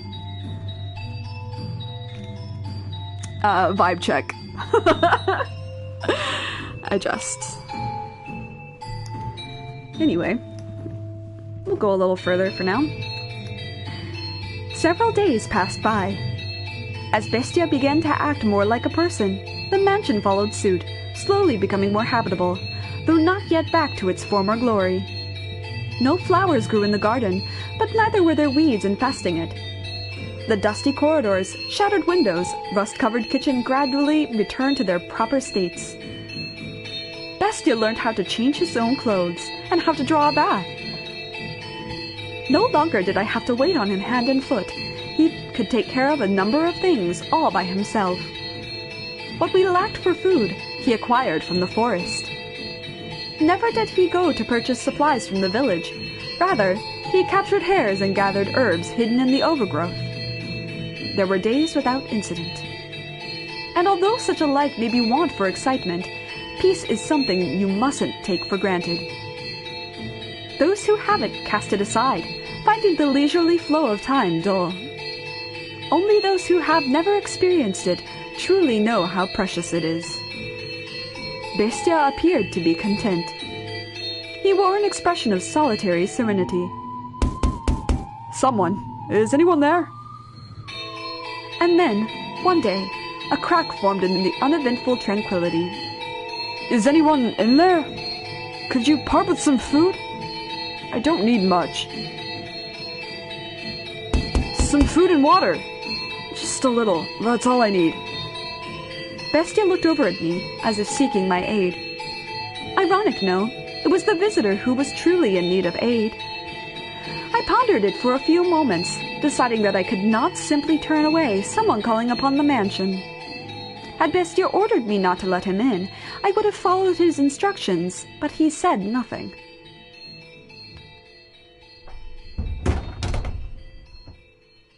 Oh, thank God. Someone's here.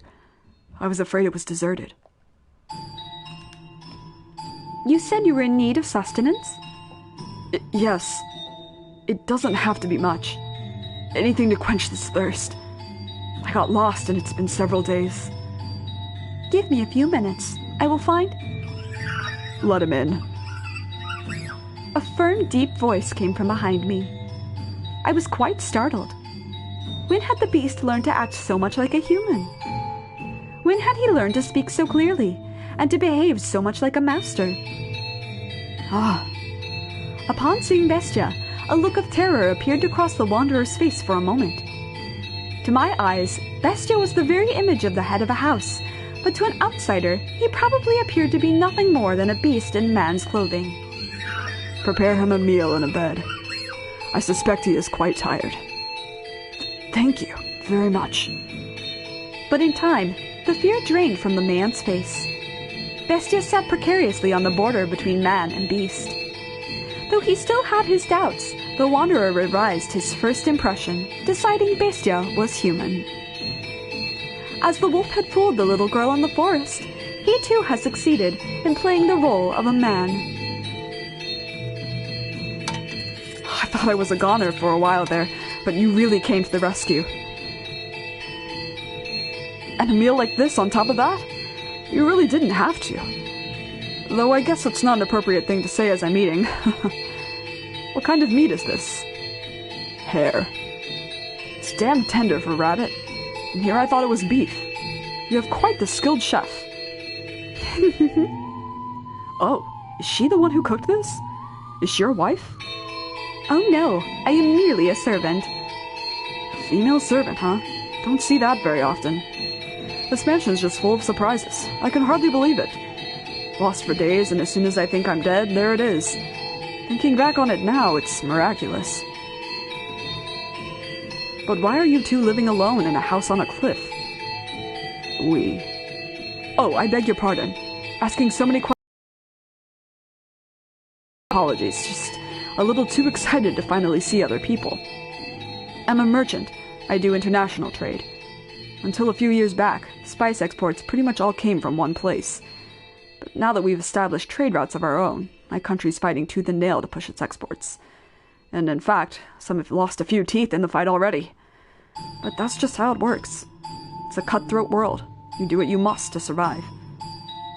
That's just how it works, the merchant said, a sorrowful look on his face. He was quite clearly putting on a show, though. Confidence in himself and his homeland radiated from that man. I came to this land to do business, but much to my chagrin, I somehow ended up lost in the forest. Had I wandered around for much longer, I'd have lost the chance to ever see my beloved again. You all beloved? Yes, sir. I'm constantly out on business, so we only get to see each other a few times a year. But she always waits for my return. I'd like to introduce you to her if I ever get the chance. She's a pretty girl, if not especially striking. Is that so? The merchant was a man of many words, and I, for one, do not mind a lively supper table. Though I know not how Bestia felt, at the very least I was glad we had invited the wanderer into the mansion. He was, after all, holding a proper conversation with someone, and he seemed to be having success, concealing his piercing, beast-like gaze. However... Oh, right. I stopped by the village before entering the forest, and I heard a bone-chilling tale there. As soon as the merchant brought up the subject, a palpable tension spread through the room. They say there have been sightings of a beast. It's a creature unlike anything anyone's ever seen before. Not a wolf or a bear or anything like that. It even attacked the village once, killing several people. Thankfully, the men managed to drive it out. But the creature is still alive. There's nothing in the world scarier than a vicious beast. So you should keep an eye out. Wouldn't want to accidentally let a murderous beast into your home. At the villagers' insistence, I had the smithy forge me a knife. Is that knife? Huh? With you now? Well, yeah, I've got it on me. Only good to defend myself with, but it's better than that knife. You brought that knife. You're here to kill me with that knife. What? You're going to stab me again and again with that knife like they did last time. That's why you're here, isn't it? What? What are you talking about? What's gotten into you? Stab and stab and stab. Calm down. What are you so worried about? I'm not going to hurt you with this. What did you just say?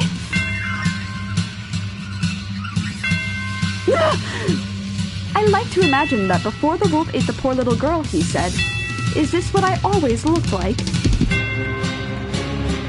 That beast. What's your problem? What's wrong? Talk like a human. Is me. Stop! Stop! Stay back!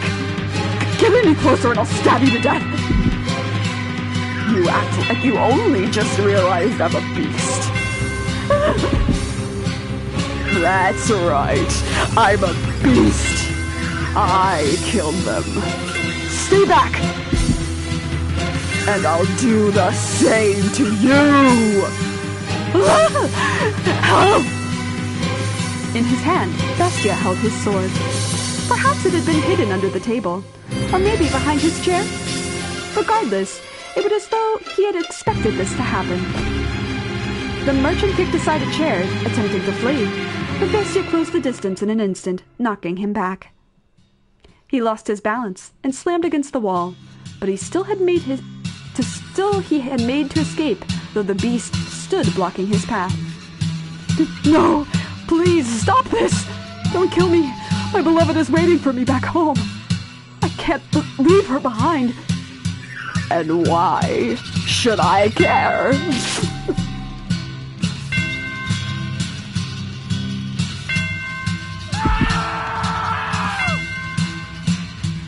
A dreadful scream echoed through the dining room. I reflexively covered my ears. Please help! Someone! Anyone! No one's going to come for you. This mansion's a long way from town. Help! That woman! Where did she... Why isn't she here? She was just...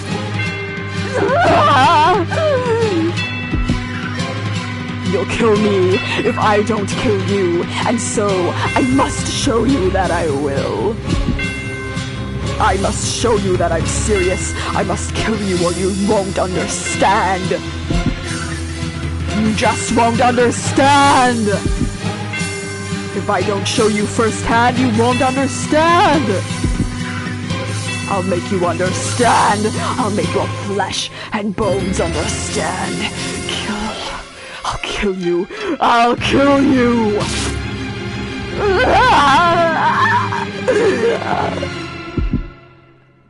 Kill you. He needs to fucking calm down. Monster. That's right. I am a beast.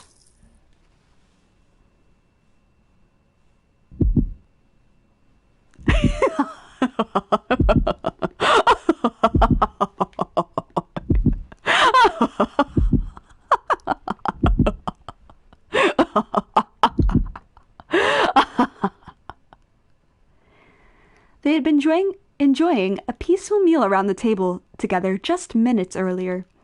So what had triggered this? If I were to guess, the merchant saying the word knife is what caused the beast to snap. Bestie out here like, that's the thing I'm sensitive about, is actually what happened. A simple small thing set him off. I could not comprehend it. Bestia, who had said he wished for peace, was staring down at the ravaged corpse of the merchant, with a look of ecstasy on his face. Master, can you understand how he felt? Even just a little? Did he not yearn for peace, but for slaughter?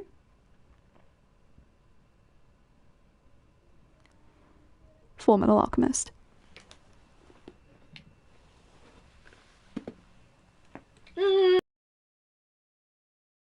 Yay! Baby girl! It's time! Alright, that does it for today's shopping. And now the moment we've all been waiting for. Snack time! There's nothing better than having a ham sandwich in the park. Oh dear, maybe I should lower my voice when I'm talking to myself. But it's so nice out, I just can't help myself. Does the weather have anything to do with talking to oneself? Not important. Food, food! If he were here, it would taste even better. I wonder when I'll get to see him next. Pauline! Pauline! There you are! Oh dear! What's got you so frazzled, Mom? Oh, Pauline! Huh? What is it? Did something happen? What's the matter, Mom?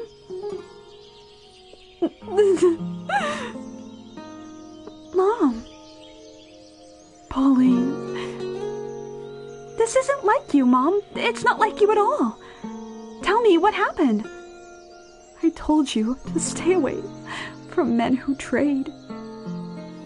Huh? Oh, Pauline, my dear daughter. Why must God be so cruel to such a sweet girl? You're hurting me, Mom. Don't squeeze so tight. What's gotten into you? Listen carefully, Pauline. You must be calm and hear me out, understood? Your lover, the beloved man you wait for, is dead.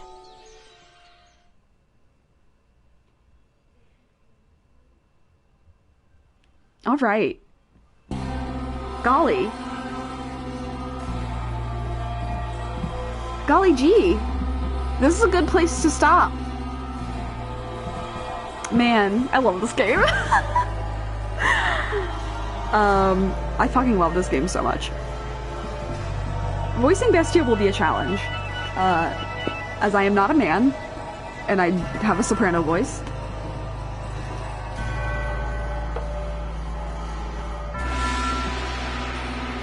But I'll make it work. I also like live in an apartment as opposed to a house, so it can't be crazy loud. I'll find ways. I'll find ways.